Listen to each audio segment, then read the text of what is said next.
اعوذ باللہ من الشیطان الرجیم بسم اللہ الرحمن الرحیم۔ حضرت مختار ابن ابی عبید ثقفی کربلا معلیٰ میں سید الشہداء کے روضے پر کھڑے ہوئے،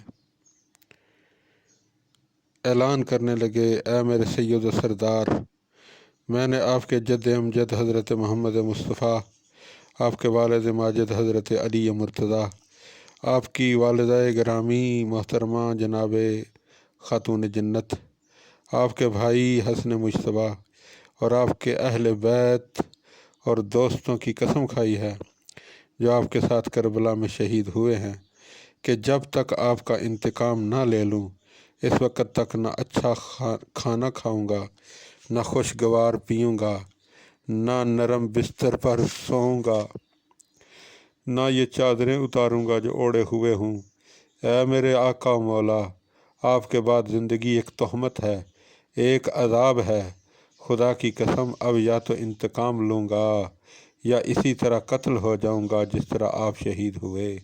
مختار علیہ رحمہ یہ عہد کربلا کی گرم ریت پر اپنے آنسوؤں سے لکھ کر رخصت ہوئے اور ماہ رمضان سن 64 ہجری کو دن کے وقت کوفہ میں داخل ہوئے۔ حسین علیہ السلام کے حامی انہیں کوفے میں دیکھ کر ایک خوشگوار حیرت میں ڈوب گئے اور دوڑ دوڑ کر ایک دوسرے کو یہ خبر سنانے لگے: کچھ سنا تم نے کہ مختار وارد کوفہ ہوئے ہیں؟ کیا واقعی؟ دوسرا حیرت سے سوال کرتا: ہاں ہاں، میں نے انہیں اپنی ان گناہ گار آنکھوں سے خود دیکھا ہے۔ اچھا، حیرت ہے، کوئی خاص بات ہی لگتی ہے، ورنہ تو ابن زیاد نے انہیں کوفہ بدر کر رکھا ہے، کوئی اور اطلاع دیتا۔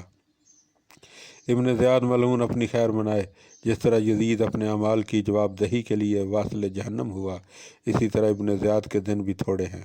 وہ کس کے یہاں ٹھہرے ہیں؟ کسی نے پوچھا۔ ابھی تو وہ سیدھے جامع مسجد گئے ہیں، لوگ راہ میں ان کی قدم بوسی کر رہے ہیں اور ایک دوسرے کو مبارکباد دے رہے ہیں۔ کچھ پتہ چلا ان کی آمد کا سبب کیا ہے؟ کوئی اور بولا۔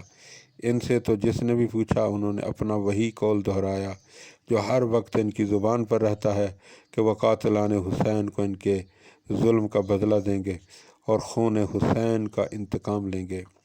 کسی نے وضاحت سے بتایا: کیا لوگوں نے ان کی بیعت کر لی؟ استغفار ہوا۔ اس استفسار پر بتایا گیا کہ لوگوں نے مسجد میں ان کی بیعت کرنی چاہی، مگر انہوں نے ان کو گھر آنے کے لیے کہہ دیا۔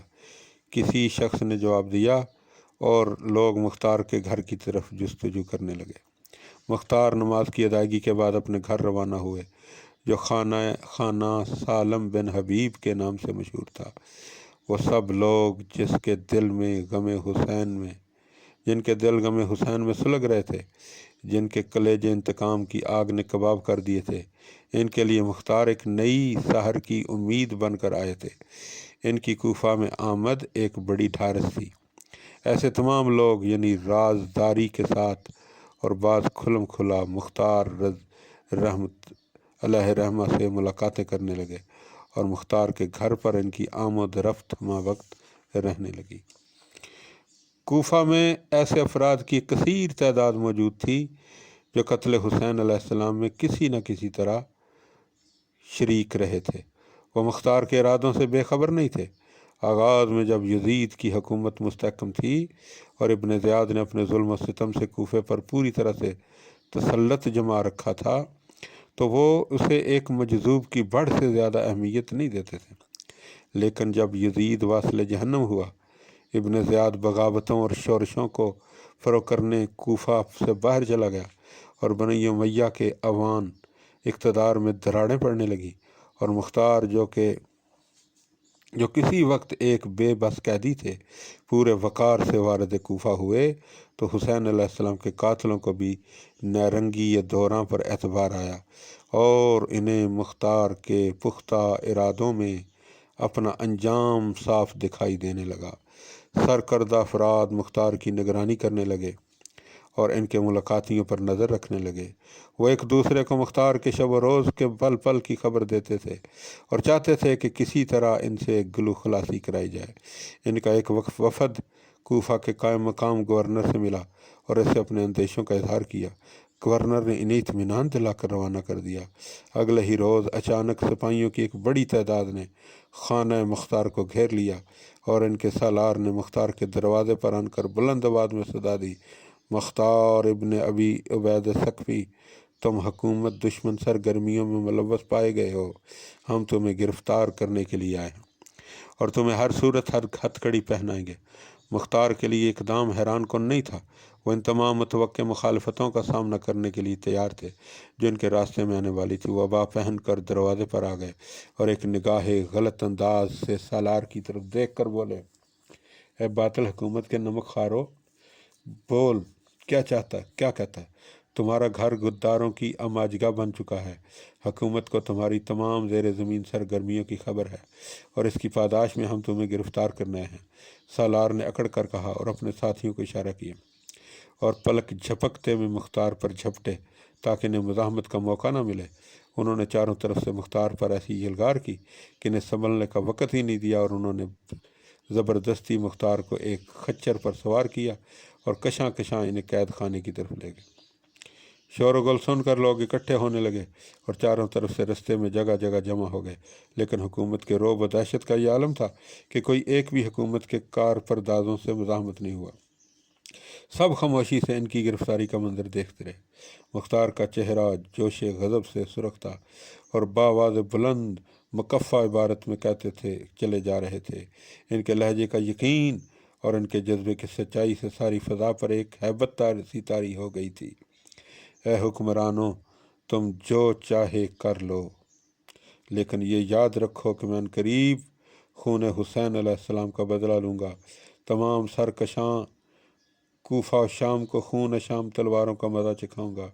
میں انہیں چن چن کر قتل کروں گا جنہوں نے میرے آقا و مولا حسین علیہ السلام کا خون بہایا ہے۔ اے بنو امیہ، اس وقت کا انتظار کرو جب میرے ہاتھ میں تلوار ہوگی اور تمہاری گردنیں اڑتی ہوئی نظر آئیں گی۔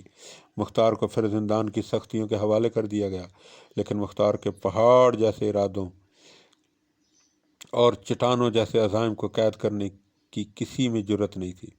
انہوں نے اپنے عزائم کی تکمیل کی کوششیں قید خانہ میں بھی جاری رکھی۔ ان کے ساتھی بھی ان کی طرف سے غافل نہیں تھے اور برابر ان سے رابطہ رکھے ہوئے تھے۔ اسی دوران سلیمان ابن سرد خزائی شامیوں سے مقابلے میں شہید ہو گئے۔ مختار کے ہم نواؤں نے اس کی اطلاع بھی کسی نہ کسی ذریعے سے مختار تک پہنچا دی۔ مختار کو بہت صدمہ ہوا، لیکن وہ حوصلہ ہارنے والوں میں سے نہیں تھے، بلکہ ہر نئی مشکل، ہر نئی صعوبت ان کے عزائم کو اور بلند کر دیتی تھی اور وہ زیادہ شدت کے ساتھ اپنے مقصد کے حصول کی کوشش میں مصروف ہو جاتے تھے۔ انہوں نے خط سلیمان سرد خدائی کے باقی رہ جانے والے ساتھیوں رفاعہ ابن شداد، سعد ابن حذیفہ یمانی کے نام لکھا اور رازداری سے انہیں بھجوا دیا۔ سلیمان کے ساتھیوں نے خط کھولا تو ان کی آنکھوں کی چمک لوٹ آئی اور ان کے شکستہ دل پھر سے جی اٹھے۔ مختار کے لفظوں نے انہیں نئی زندگی دے دی۔ اللہ تعالیٰ اپنے پیغمبر اور ان کی آل اطہار کے صدقے میں ان کے مرتبوں کو بلند کرے جنہوں نے فرزند رسول کے خون کا بدلہ لینے کا عزم کیا اور اس کوشش میں اپنی جانوں کا نذرانہ پیش کیا۔ سلیمان ابن سرد خدائی جو کارنامے انجام دیے، خدا انہیں اس کی جزا دے۔ افسوس کہ وہ اپنے مقصد میں کامیاب نہیں ہو سکے، لیکن میں خدا کی قسم کھا کر کہتا ہوں کہ جیسے ہی میں زندان سے باہر آؤں گا، اپنی تلوار کو خون حسین کا انتقام لینے کے لیے بے نیام کر لوں گا اور حکم خدا سے تمام قاتلوں سے ایسا بدلہ لوں گا کہ دنیا حیران رہ جائے گی۔ میں ان کے چھوٹے بڑے ایک کو بھی تہ طے کیے بغیر ہرگز نہیں چھوڑوں گا۔ میں اب امید رکھتا ہوں کہ آپ بھی میرا ساتھ دینے کے لیے ضرور تیاریاں کر رکھیں گے۔ سلیمان کے ساتھیوں نے نعرہ تکبیر بلند کیا۔ سعد ابن حذیفہ یمانی نے اس کا جواب لکھا۔ سارے دھڑکتے ہوئے دل ان کے لفظوں میں جاگ رہے تھے۔ میرے امیر مختار، آپ کے اس خط نے ہمیں زندہ کر دیا ہے۔ ہم سب آپ کا ساتھ دینے کے لیے اس طرح بے چین ہیں کہ اگر آپ رضامند ہوں تو ہم زندان کوفہ کے قفل توڑ کر آپ کو رہا کرانے کی جرت اور قوت رکھتے ہیں۔ اس خط نے مختار کی امیدوں کو اور بالیدہ کیا۔ انہوں نے سعد کو کہلوایا انہیں اس وقت اپنی قوت و طاقت کا مظاہرہ کر کے دشمنوں کو ہوشیار کرنے کی ضرورت نہیں، بلکہ یہ وقت رازداری کا ہے، یہاں تک کہ میری رہائی کا انتظام ہو جائے، جو بہت جلد ہونے والا ہے۔ اسی دوران سیاسی تبدیلیاں تیزی سے رونما ہوتی رہیں۔ ابن زیاد کی کوششوں سے مروان ابن الحکم کی بیعت کر لی گئی اور اس نے احسان کے بدلے میں ابن زیاد سے وعدہ کیا کہ وہ مشکل وقت میں اس کی ہر ممکن امداد کرے گا۔ اہل کوفہ نے ابن زیاد کے نائب عمر ابن حریث کو نکال باہر کیا اور عارضی طور پر عامر ابن مسعود کو حاکم بنایا، جس نے عبداللہ ابن زبیر کی اطاعت قبول کر لی۔ اس طرح کوفہ میں ابن زبیر کے تسلط میں آ گیا۔ کوفہ کے معززین مختار کی رہائی کی کوششوں میں برابر مصروف تھے۔ انہوں نے کئی طرف سے دباؤ ڈلوایا اور سفارشیں کی۔ بالآخر 10 معزز افراد کی باقاعدہ ضمانت پر مختار کی رہائی اس شرط پر عمل میں آئی کہ وہ خروج نہیں کریں گے اور خانہ نشینی کی زندگی گزاریں گے۔ مختار قید خانے سے باہر آئے تو تنہا نہیں تھے۔ ان کے حامی دیدائے دل فرش راہ کیے ان کے استقبال کو موجود تھے۔ مختار ان کے جلو میں اپنے گھر پہنچے اور اپنے ہم نواؤں سے مخاطب ہو کر جوش و جذبے کی زبان میں اپنے عہد کو پھر دہرایا۔ قسم بخدا میں اپنے مقصد سے ہرگز پیچھے نہیں ہٹوں گا۔ مجھے اپنی جان کی کوئی پرواہ نہیں۔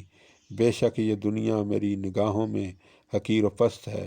مجھے عزت و اقتدار کی کوئی تمنا نہیں۔ میں صرف اور صرف اپنے امام کے خون ناحق کا بدلہ لینے کا عزم رکھتا ہوں، اور خدا نے چاہا تو میں اس میں کامیاب ہو کر رہوں گا، اس کے بعد خواہ میں زندہ رہوں یا نہ رہوں۔ عامر ابن مسعود کے بعد عبداللہ ابن یزید اور ابراہیم بن محمد طلحہ کو یکے بعد دیگرے حاکم بنایا گیا، مگر وہ بھی زیادہ عرصہ ارباب اقتدار کو خوش نہیں رکھ سکے اور انہیں معزول کر کے عبداللہ ابن مطیع کو گورنر مقرر کر دیا گیا، اور 25 رمضان المبارک اور 65 ہجری کے دن کوفہ میں وارد ہوا، اور آتے ہی مسجد کوفہ میں عوام کو جمع ہونے کا حکم دیا اور خود منبر پر گیا اور عام اعلان کیا، لوگو میں تمہاری طرف حاکم بنا کر بھیجا گیا ہوں، میرا فرض ہے کہ میں تمہاری اصلاح احوال کروں، میں سیرت عثمان پر عمل کروں گا اور اپنی تمام تر صلاحیتیں اس میں صرف کر دوں گا۔ بہتر یہی ہے کہ تم خاموشی سے زندگی بسر کرو اور فساد و شر انگیزی کا خیال دل سے نکال دو۔